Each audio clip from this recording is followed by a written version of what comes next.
നമസ്കാരം, എല്ലാവർക്കും മറ്റൊരു പുതിയ വീഡിയോയിലേക്ക് സ്വാഗതം. അപ്പോൾ നമ്മുടെ മുന്നിൽ നിന്നുള്ളത് സാംസങ്ങിൻ്റെ ഓട്ടോമാറ്റിക് വാഷിംഗ് മെഷീനായ എക്കോ ബബിൾ മോഡലാണ്. അപ്പോൾ നമ്മുടെ ഈ വാഷിംഗ് മെഷീന് 3 മാസത്തിലൊരിക്കൽ നമുക്ക് ക്ലീനിങ് പ്രോസസ്സ് വരുന്നുണ്ട്. അപ്പോൾ ഇതിൽ സാംസങ്ങിൻ്റെ ഓട്ടോമാറ്റിക് വാഷിംഗ് മെഷീനിലെ 8ാമത്തെ ഓപ്ഷനായ എക്കോ ടപ്പ് ക്ലീൻ എന്നുള്ള ഓപ്ഷൻ വരും. ഇത് ഓട്ടോമാറ്റിക്കലി തന്നെ ഇതിൽ അഴുക്കും കാര്യങ്ങളൊക്കെ വന്ന് അടിഞ്ഞു കൂടുന്ന സമയത്ത് ഓട്ടോമാറ്റിക്കലി ഒരു 3 മന്തൊക്കെ കഴിയുമ്പോൾ തന്നെ അതിൽ സിഗ്നൽ. ഇതിനായിട്ട് സാംസങ്ങിന്റെ തന്നെ കമ്പനി പ്രൊവൈഡ് ചെയ്യുന്ന എയർ ഫ്രഷ് എന്ന് പറയുന്ന പൗഡറാണ് യൂസ് ചെയ്യുന്നത്. ഒരു തവണ നമ്മളിത് മേടിച്ച് കഴിഞ്ഞാൽ 5 പ്രാവശ്യമൊക്കെ 3 മാസത്തിൽ ഒരിക്കലും നമുക്ക് ഇത് ഉപയോഗിക്കാനായിട്ട് കഴിയും.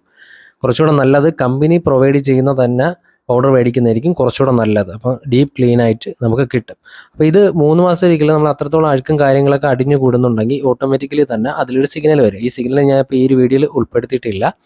ഒരു സിഗ്നൽ അവിടെ നമുക്ക് ഡിസ്പ്ലേ ചെയ്ത് കാണുന്നതാണ്. അപ്പം നമ്മളിത് മെഷീൻ ഓണാക്കിയതിന് ശേഷം അതിൽ 8ാമത്തെ ഓപ്ഷനായ എക്കോ ടപ്പ് ക്ലീൻ എന്ന് പറയുന്ന ഓപ്ഷൻ സെലക്ട് ചെയ്യുക. ഇതിപ്പോൾ സാംസങ്ങിൻ്റെ എക്കോ ബബിൾ മോഡലിൽ വരുന്ന ഓട്ടോമാറ്റിക് വാഷിംഗ് മെഷീനാണ്. അതിൽ 8ാമത്തെ ഓപ്ഷൻ സെലക്ട് ചെയ്യുക.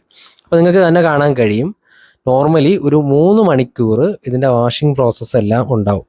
അപ്പോൾ ഈ ഒരു 3 മണിക്കൂറാണ് ഇതിൻ്റെ വാഷിംഗ് പ്രോസസ്സ് നടക്കുന്നത്.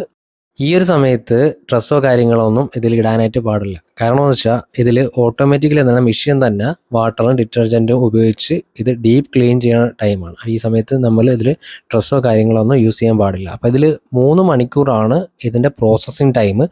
ഈ പ്രോസസ്സിങ് ടൈം കഴിയണ സമയത്ത് കറക്റ്റ് ഇതിൽ അലാറം കേൾക്കും. അപ്പോൾ നമ്മുടെ ക്ലീനിങ് പ്രോസസ്സ് എല്ലാം ഫിനിഷ് ആയതിനു ശേഷമാണ് ഇതിൽ അലാറം കേൾക്കുന്നത്. അതിന് ശേഷം നമുക്ക് നോർമലി നമ്മളെ ഡ്രസ്സുകളെല്ലാം ഇട്ടിട്ട് നമുക്ക് വാഷ് ചെയ്യാനായിട്ട് കഴിയും. നമ്മൾ 3 മണിക്കൂറിൽ ഇതിൻ്റെ പ്രോസസ്സ് എല്ലാം മെഷീൻ ഓട്ടോമാറ്റിക്കലി കംപ്ലീറ്റ് ആയതിനു ശേഷം ഇതിൻ്റെ അകത്ത് ഒരു ഫിൽറ്റർ ഉണ്ടാവും. ഞാനൊരു ഫിൽറ്റർ ജസ്റ്റ് ഒന്ന് കാണിച്ചു തരാം.